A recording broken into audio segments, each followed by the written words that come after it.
All right, Top Billin, quick after game John here. And I know what the haters are going to say about the University of Georgia because they want to catch them slipping because that's all they can do when you think about back-to-back seasons of undefeated SEC play. That's incredible no matter how you slice it, how much you don't like Georgia. If you know, you know. That is incredible, no doubt about that. So when I look at this game against Kentucky here, it was one of those late, sleepy, cold type of games there to where, hey, if you don't have your fastball, you're not hitting on all cylinders, the least you can do is just beat somebody's ass. And that's exactly what they did. If you watch this game, Kentucky got its ass beat straight up. No doubt about that. What's going to stand out to me is not this 16-6 score, right? It's this right here. They out Kentucky.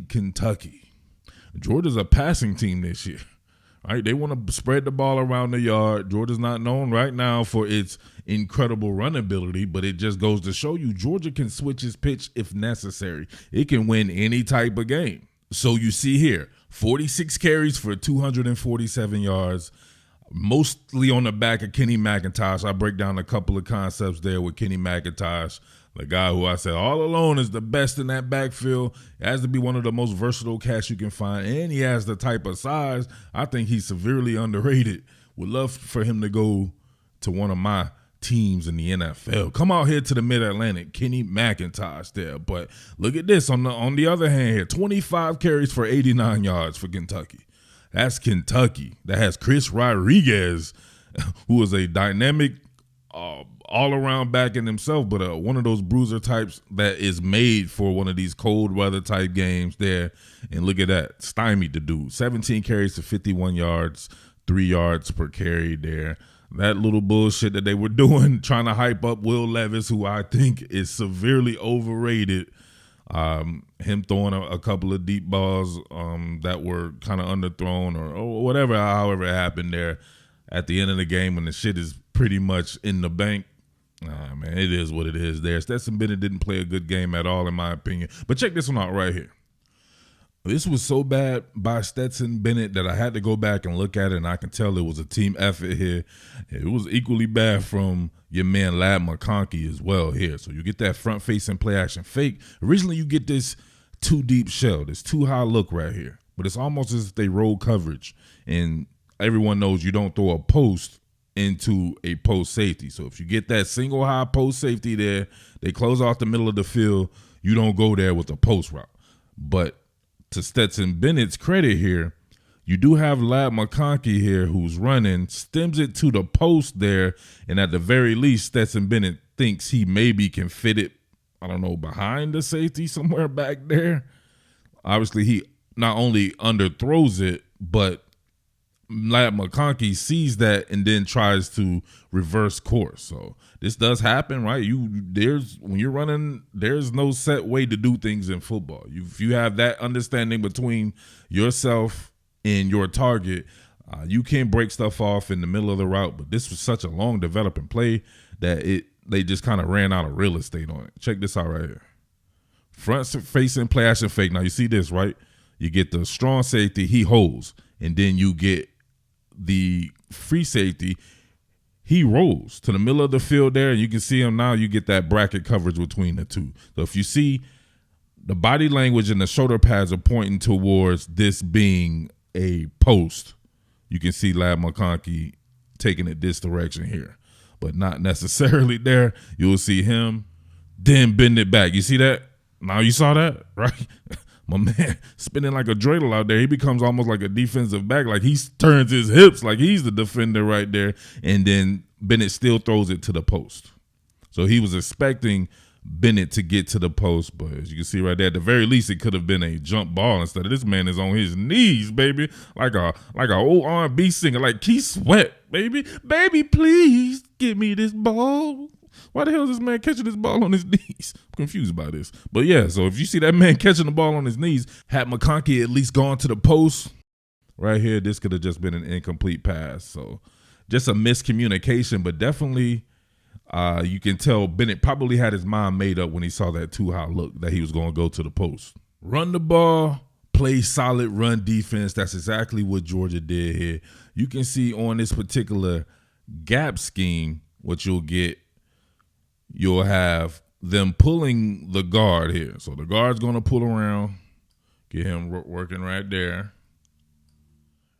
You're going to get Rodriguez with an aggressive approach. He tries to bend it like Beckham to the outside here.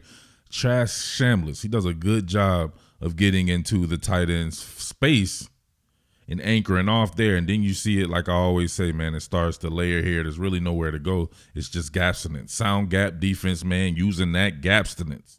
We can see it here. A lot of stuff going on right there. But look at Michael Williams and look, everybody's on him.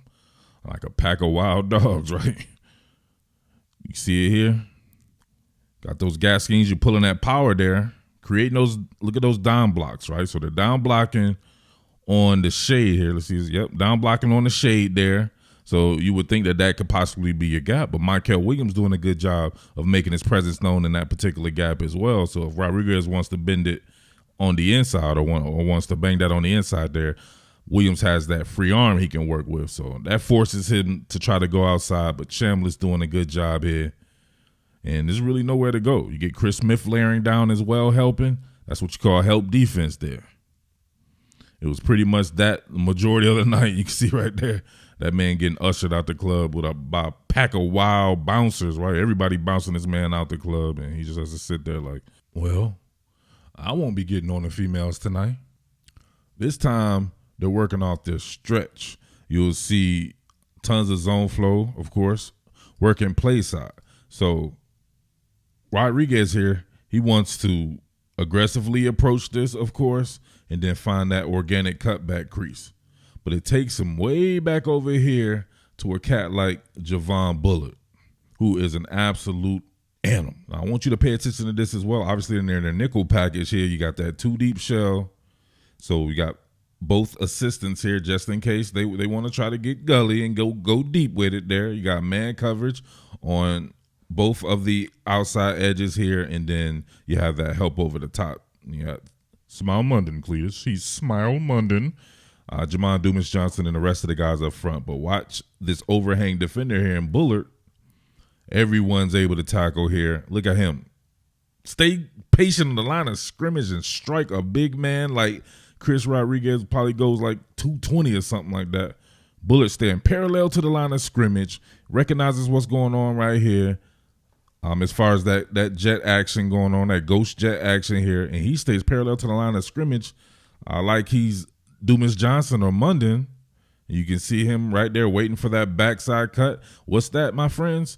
That's called gapstinence. That's gap discipline. That's been sounding your principles there, and him not peeking too far in, playing his edges, and then look, head on the outside there. That's a tough ask to actually nickel back to try to tackle a cat like Chris Rodriguez. At the very least, you hold him up for the cavalry to get there, and you get Munden with a little bit of help. But that was all Javon Bullard as far as the tackle goes. But that's everybody. Look at them work towards play side here. If that man wants to cut it back right here, that's tough because you got Dumas Johnson here working front side, and he's going to cut that off. Same thing with Munden here. You can see him. He's darn near two gapping, so he can go either way it goes. They're just not giving you any room to run. They're not giving you any free gaps. No free gaps right there, and then you got to deal with a defensive back who can tackle like that. That's hard. Conversely, check this out. Split zone here. You got Darnell Washington, right? Leave Darnell alone. No, he probably was like, leave Darnell alone.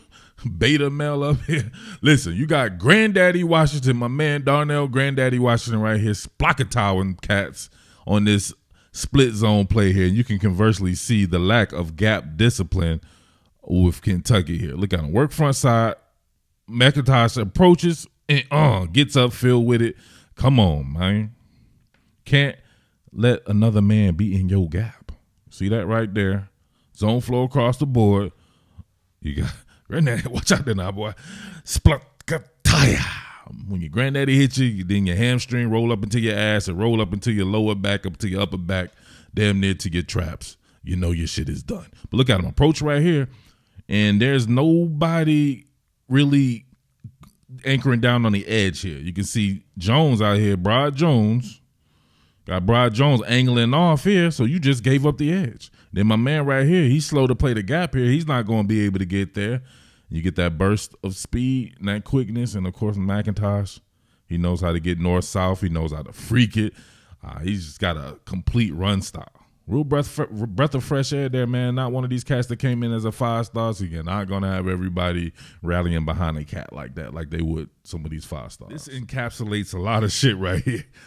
I talk every week as well about Brock Bowers is blocking, and I call him Block Bowers because I know since he's such a great receiver, people are going to question his ability to block, and he should have zero questions in that manner. I want you to watch him on this one right here.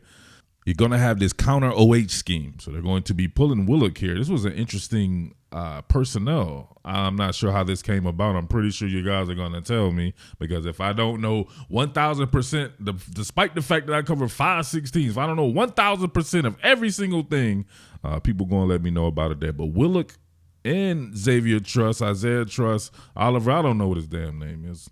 Well, Truss, your man Truss is out there with Willock there at both guard spots. It's got to be two big ass guards. That's a different scheme right there for me there. But you got him on the pull here. You're pulling around Block Bowers here doing his thing as well. And you can see the patience by McIntosh on this approach. But you got this cat right here. He takes a bad one. A complete bad one here trying to get in there. All right, check this out. It's a big run here, but I want you to watch Block Bowers. Him right here and bing! Oh, shit. What was my man doing? Right. That's when you want to get involved and you think at the last moment, you're like, you know what? Why the hell am I running like this? I don't want no parts of this action. And Bowers ain't playing. My man tries to go low, and look at that. Collapses his spinal column. Another colostomy bag moment in his prison loving.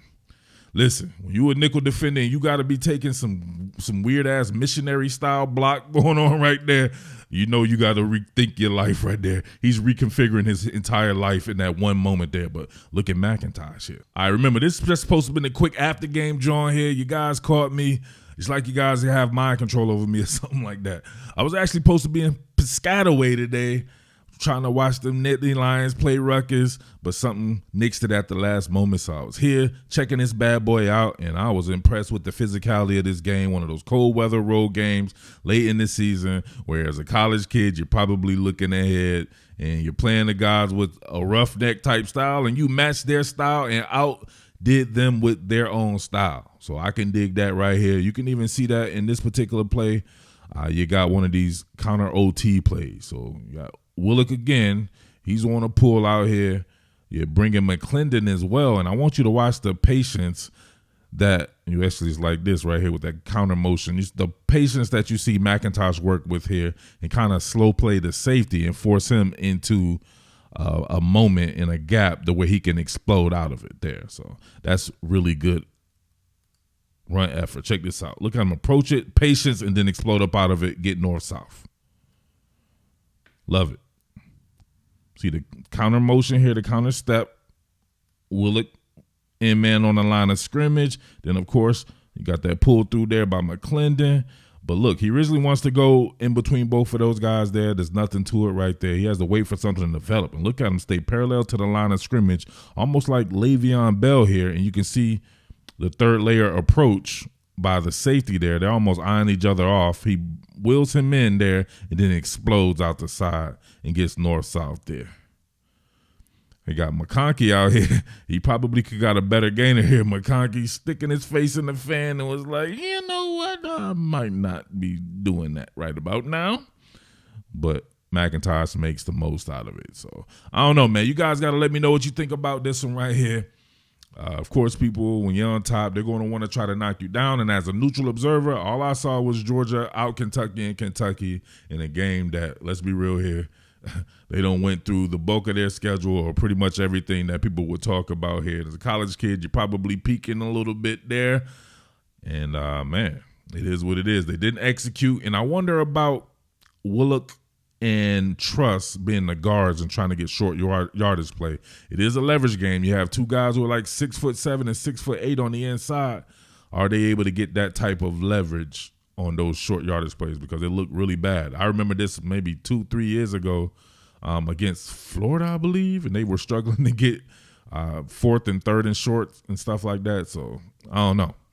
But you have to let me know about that. But remember, out there, kids, don't be beta males and don't be crying about shit that you don't own and being on another man's platform crying like a little bitch. Just go to someone else's channel. That's all you got to do. Don't be a beta, kids. All right?